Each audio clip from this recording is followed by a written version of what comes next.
Esta es La Voz Experta. Gracias por continuar con nosotros en Noticias Morelos. Es miércoles y es un placer que nos acompañe el día de hoy la voz experta de todos los miércoles, el licenciado Uziel Becerra. ¿Cómo estás, licenciado? Muy buenas tardes. Hola, ¿qué tal, Tere? Muy buenas tardes a ti, al auditorio, a la audiencia que nos escucha. Pues vamos a hablar de un tema que también no podemos dejar y de pasar desapercibido, y tiene que ver con la adhesión, o ¿cómo se puede decir?, de la Guardia Nacional hacia la Sedena, esta reforma que fue aprobada en el Congreso de la Unión y, bueno, la madrugada de este miércoles ya fue aprobada en el Senado de la República. Posteriormente, igual que la reforma del Poder Judicial, pasará a los congresos locales. Correcto, Tere. Es exactamente esta reforma a la Guardia Nacional, pues forma parte de un paquete de reformas constitucionales que el presidente Andrés Manuel López Obrador tenía como un asunto pendiente, ¿no? que lidiar. En ese sentido, la verdad es que vimos que este proceso legislativo de reforma constitucional fue muy parecido al del Poder Judicial de la Federación y que tiene implicaciones también muy importantes, muy profundas, pero como ya se vivió un proceso de desgaste institucional, de mucho forcejeo político, bueno, esta no fue tan criticada en los medios, ni hubo tanta movilización al respecto, porque el escenario previsible ya estaba. Es decir, la misma suerte tuvo esta reforma constitucional de la Guardia Nacional, que pasa de un régimen civil a un régimen militar a manos de la Sedena, como lo fue así la reforma al Poder Judicial. Y de hecho hay una forma de entender cómo las dos reformas constitucionales de alguna manera están relacionadas, y se lo vamos a platicar, ¿no? Primero hay que, distinguir que es importante reconocer, la Guardia Nacional fue un brazo, ¿no?, que desplegó. ¿Que era la Policía Federal? Claro, desmantelan la Policía Federal e incorporan un nuevo elemento de seguridad pública, pero que en la Constitución, en el 21 de la Constitución, dice que es de carácter civil. ¿Eso qué implica? Cuando hablamos del carácter civil de los cuerpos de policía y de cuerpos de prevención y de persecución del delito, estamos hablando de que son integrados por ciudadanos mexicanos, por personas que deben ser juzgados en tribunales civiles, como todos nosotros, ¿sí? Y que también tienen que estar dirigidos a salvaguardar los derechos humanos de las personas. Eso significa el carácter civil. Es decir, son ciudadanos protegiendo ciudadanos. En cambio, cuando hablamos de un régimen militar, cuando la Guardia Nacional pasa a manos de la Sedena, de la Secretaría de la Defensa Nacional, el régimen militar tiene otra lógica.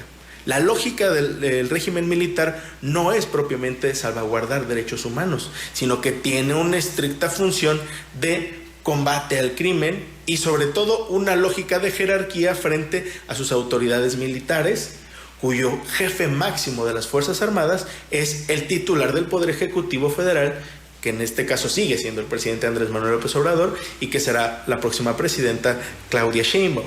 ¿Pero qué representa precisamente esta reforma, esta adhesión de la Guardia Nacional hacia la Sedena? Porque los ciudadanos se preguntan, ¿y eso qué conlleva? ¿O qué beneficios o qué es lo malo que se tendrá al haberse aprobado esta reforma ya en el Congreso y en el Senado? Por supuesto.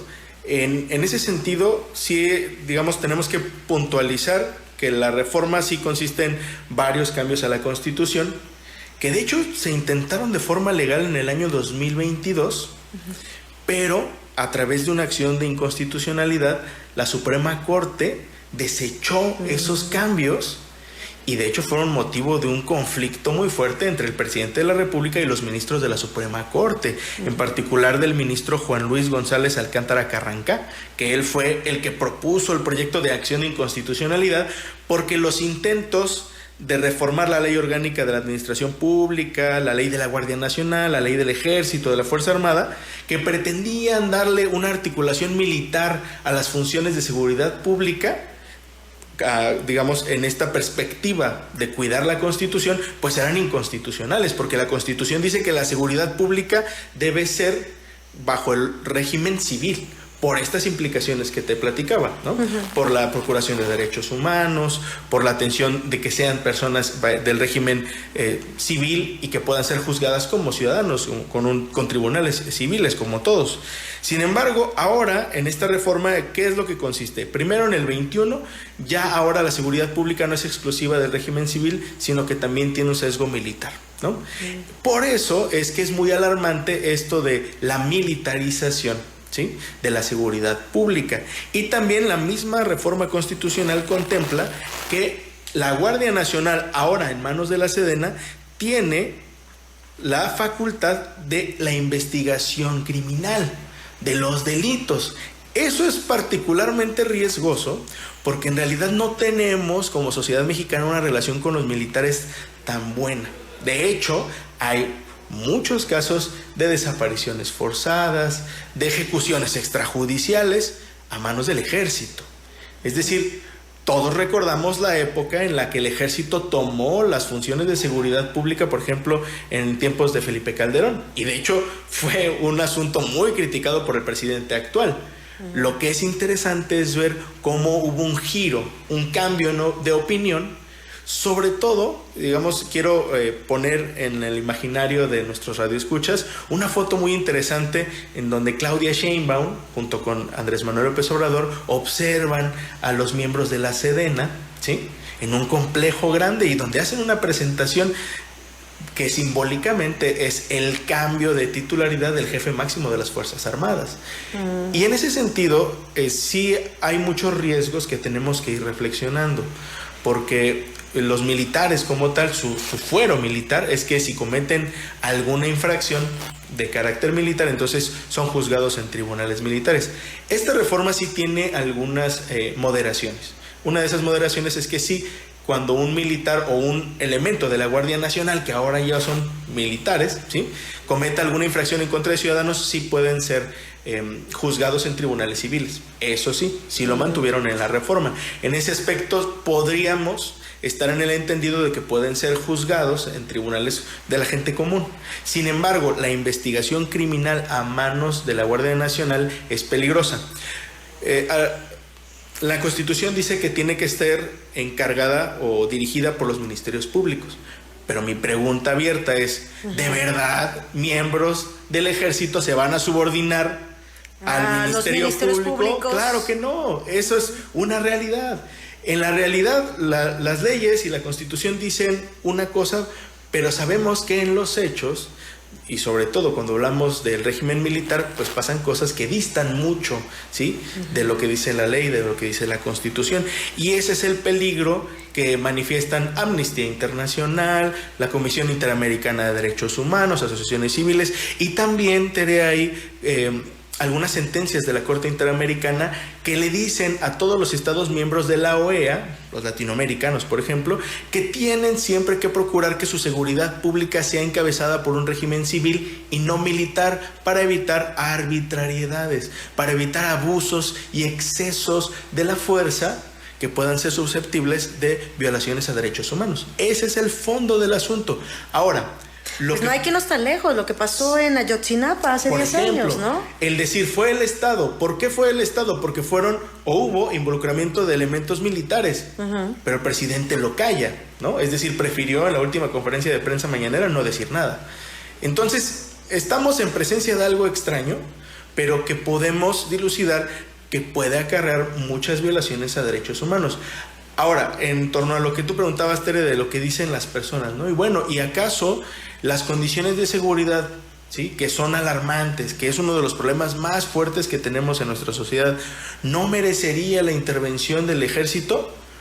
Yo pensaría que posiblemente sí, pero tiene que estar acotado. El problema es que en esta reforma constitucional el ocupamiento de la seguridad pública ahora puede ser permanente. Es decir, no hay un tiempo en el que inicia y un tiempo en el que termina.